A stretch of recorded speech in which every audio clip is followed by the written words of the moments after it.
So you can correct me if I'm wrong, but one of the biggest complaints I get from women about men is the fact that men don't like opening up.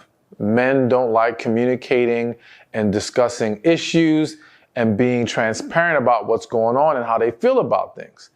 And the unfortunate reality is that what makes the situation worse is that there are times where a woman can say or do things that really get to a man, but because he doesn't express to her the issue, she doesn't have a full understanding of what the problem is. Now, some men would argue that they've said something and the woman just dismiss how they feel. But we're not going to talk about that part.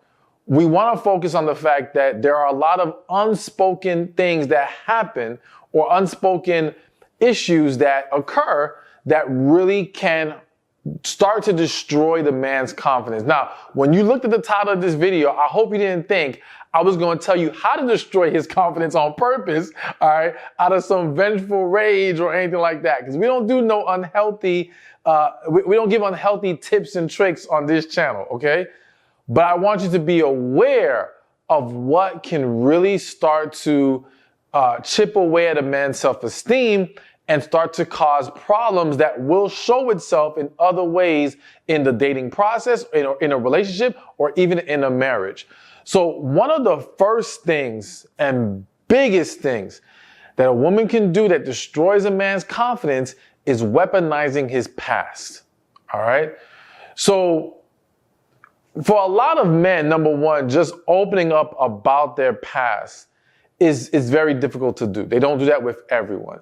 And when they do that with you as a woman, it is a sign of, I trust you, all right? Or at the very least, he wants to believe he can trust you. And that's why he allowed this information to come out. So when a situation then happens later on in the dating or relationship, whatever, where you now use that to hurt him in that moment, not only one, does it make him feel betrayed, because here it was, I was open to a woman, I was vulnerable with her, and now she's used this to attack me and used it to also disrespect me. And you got to understand that for men, we need to be respected in our relationships. So to feel so disrespected by this woman, that alone is going to hurt his confidence. But again, just the fact that you use his past against you when he tried to, or when he wants to believe he could trust you in that way. All right. But I want you to understand, it's not just about throwing things back in his face that he told you, which again, you have to really be careful not to do that. All right. And please understand, there's a difference between simply discussing the past versus weaponizing the past, all right? If you're going to attack him with it, if you're going to insult him with it, if you're going to try to make him feel bad about it, that's attacking him.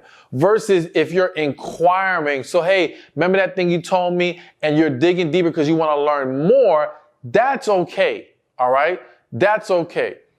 But the other part of weaponizing the past that is a common issue is where you'll have a couple, let's say you're in a relationship or you're married, and the man has made a mistake. He hurt you in some kind of way.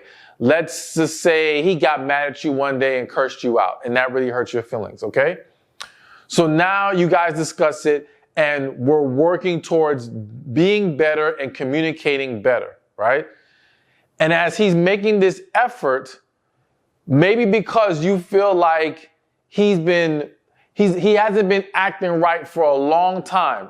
Let's just say, even though he just really cursed you out, there was a lot of other behavior and words that were said that you didn't appreciate. So in your mind, it's like, well, I'm waiting to see that he's really changed before I truly open back up to him. And in this waiting process, which that alone can be very frustrating, but when he tries to pull good out of you, you now remind him of what he did. So again, you are weaponizing the past, because rather than embracing the effort he's making right now, you want to use what he did before to excuse and validate why you're not willing or ready or able to open back up to him or to start pouring back into him what he needs from you. All right. And the reason why this is such a confidence destroyer is because if I'm the man and I genuinely made a mistake and now I'm genuinely working to get back in your good graces, to make things better, right? And you keep reminding me of what I did wrong rather than embracing what I'm now doing right, it makes me feel like, what's the point?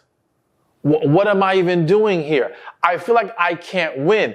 And with the way men think is that if it's not working, what's the point of continuing trying to do this? All right. So a lot of men give up in the process of trying to change their behavior, not because they're unwilling to change, but they get to a point where they feel like this is getting me nowhere.